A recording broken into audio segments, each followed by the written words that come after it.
여러분 그 집 있으세요? 집? 자, 뭐 집이야 다 있겠죠. 다 원룸에 사시는 분도 있을 테고, 고시원에 사는 분도 있고, 빌라에 사는 분도 있고, 연립주택에 사는 분, 개인주택에 사는 분, 아파트에 사는 분 다양하겠죠. 그죠? 상가주택에 사는 분. 자, 근데 이제 우리나라에 이제 부동산이 수십 년, 3, 40년 하여튼 경제 발전이 이루고 나서 부동산이 늘 그 사회 문제예요.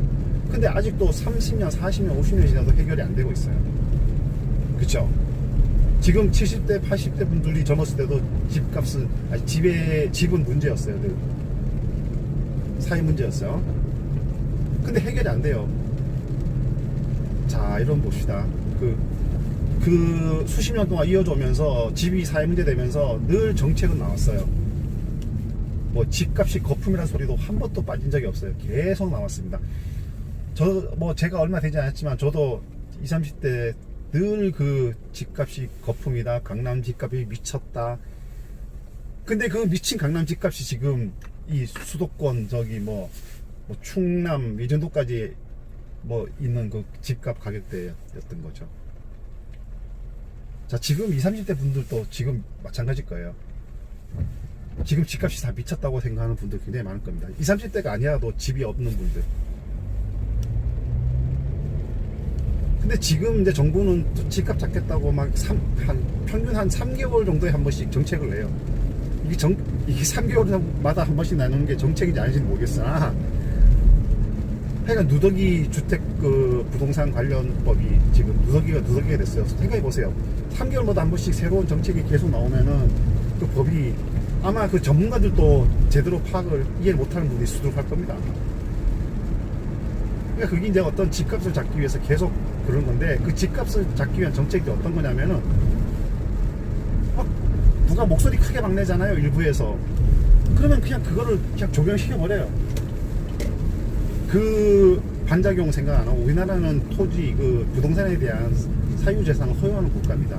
그러면 그거는 우리나라는 한 60, 70% 이상이 그 개인 자산에서 부동산이 차지하는 비중이에요.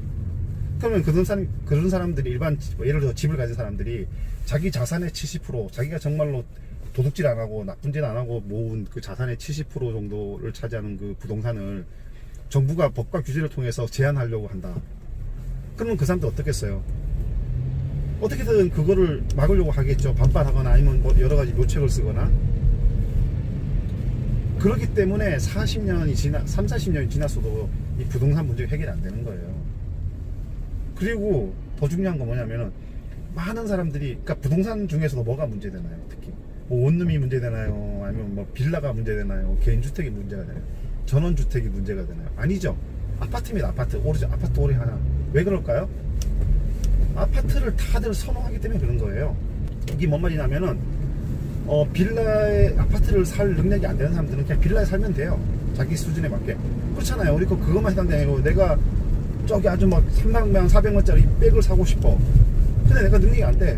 그럼 사고 싶어도 못 두고 다니는 거잖아요. 그죠? 몇십만짜리 백을 사야 되잖아요. 물론 돈이 많은데 자기 선택에 의해서 몇십만짜리 살 수도 있지만, 반대로 몇백만짜리 백을 두고 싶은데 돈이 없다면은 그냥 안 두고 다니면 되는 거예요. 집도 마찬가지예요. 그냥 내가 그 정도의 능력이 안 되면은 빌라 살면서, 야, 내 정말 열심히 돈 벌어가지고 나도 저런 아파트 한번 사봐야지, 이런 걸 가져야 되잖아요. 근데 안 그래요, 사람이. 집값이 거품이다. 그 거품이란 근거가 뭔지 모르겠으나 미쳤다. 물론 그런 경우도 있긴 해요. 근데 그건 소수예요, 소수. 그런 식으로 사회 비난하고 정부에 대해서 비판을 쏟아내요. 그러니까 사람이 굉장히 비관적으로 변하게 되죠. 이거는 집이 문제가 아니라 사람이 소득이 낮잖아요. 소득이 낮으면은 그걸 어떻게든 벗어나려고 노력을 하는 것보다는 상당수 사람들은 그냥 사회 문제로 비하시켜버려요. 그냥 비평, 정부 비판, 자기보다 잘 사는 놈들은 다 도둑놈, 아주 꼴보기 싫은 놈, 저 새끼 분명히 무슨 사기쳐서 저렇게 부자 됐을 거다. 이런 생각을 혼자서 추측을 해요. 그리고 비슷한 사람들끼리 모여가지고 카타르시스를 풀어요. 속에서. 저도 그랬어요, 저도 20, 30대 빌라 살 때 수입은 별로 없고, 아이들은 계속 커오고, 이랬을 때 굉장히 세상이 비관적이었고 연쇄주의적이고 그랬었어요. 그리고 저랑 비슷한 친구나 이런 만나면은 세상에 대해서 비판하고 그런 사람들 비난하고 욕하고 그랬었어요. 그러면 통쾌해요. 통쾌해 마음이. 근데 있잖아요, 제가 그렇게 한 1, 2년 해보다 보니까 내 마음은 통쾌한데 내가 집을 사기 위해서 내가 형편이 나아지지는 절대로 안 그래요. 여러분들도 지금 이거 제 말 명심하고 들어야 돼요. 지금 자기가 좀 이렇게 넉넉하지 못하는 젊은 분들, 저는 그랬어요. 굉장히 비관적이었고, 근데 이제 제가 생각을 바꿨죠. 뭐가 생각을 바꿨냐면은, 어떤 사람들이 워런 버핏이라는 사람하고 밥을 먹기 위해서 매덕을 경매를 붙잡고 한대요. 그래서 저기 뭔 말인가 싶어서 왔더니, 부자가 되려면은 부자하고 친해야 된대요. 그러니까 부자들은 그만큼 뭔가 노력하는 것이고, 뭔가 방법을 찾으려고 자기가 부자가 되기 위해서 방법을 꾸준히 찾는다는 거죠. 세상을 비판하고 비난하고 막 그런 사람들이 아니란 얘기죠. 그러면은 제가 거기서 이제 뭔가 깨우친 게 있어요. 그렇다. 내가 돈을 못 버는 거는 사회 문제가 아니라 내 문제다, 내 문제. 예? 내가 저 사람들은 보면은 분명히 나보다 뭔가 더 노력하고 뭔가 남다른 걸 발상을 하려고 굉장히 신경을 많이 쓰고 한 부분이 있다. 뭔가 기가 막힌 뭔가 나와 다른 사람들일 거다. 그러니까 내가 가난한 것을 내 탓으로 돌려야 되는데 세상 탓으로 돌린다 이거예요. 근데 엄밀히 따지면 자본주의 사회에서 내 탓인 거죠.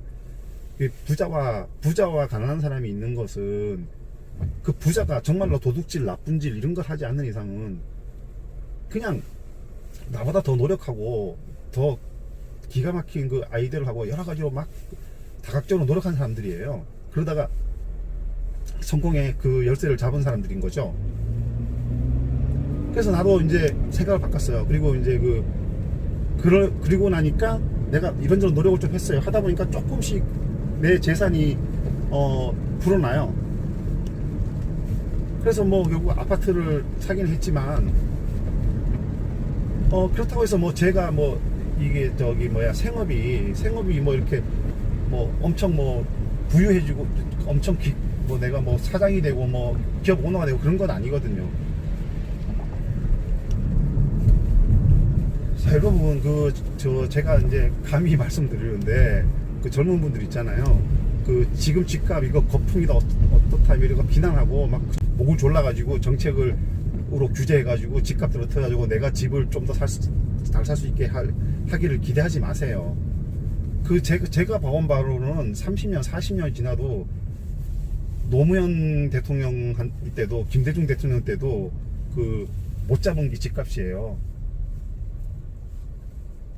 일시적입니다. 왜냐하면은 지금 우리나라 한 50% 60% 사람들이 집을 가지고 있잖아요. 그 사람들이 자기 재산을 그렇게 자기가 정말로 젊은 시절 피땀 흘려 모아놓은 마련해 놓은 재산을 그렇게 쉽게 뺏기겠어요?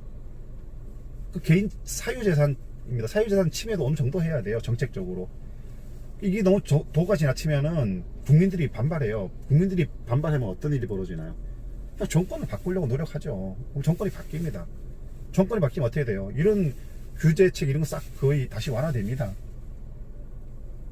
그러면 어떻게 돼요? 집값 도로하면 태별돼요. 그리고 집값이 만약에 내가 집값을 고정시켜 놓는다는 게 그거는 일정 시준 이하로 깎아 놓는다는 거는 그거는 말이 안 되는 소리죠. 왜냐하면 올해 짓는 집하고 내년 짓는 집하고 달라요. 원가가 달라요. 원가가 인건비 더 올라가죠. 자재비 올라가죠.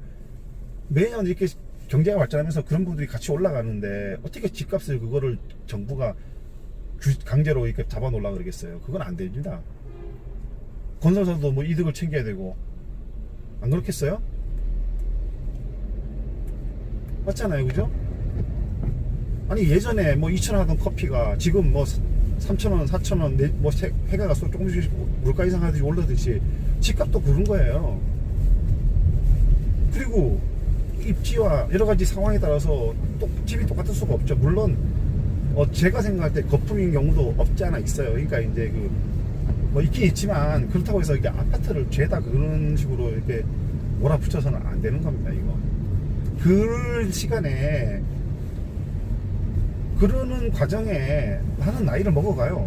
내가 30대가 되고 40대가 됩니다. 그럼 아이들은 자꾸 커요. 내가 원하는 직업 올 때까지 마냥 기다릴 겁니까? 차라리 그 시간 동안에 내가 더 노력하고, 내가 뭐 다른 잡을 하나 갖든가 아니면 뭐 주식을 투자하든가 뭐 내가 계속 노력해야 돼요. 내가 재테크를 좀 자산을 좀 쌓기 위해서.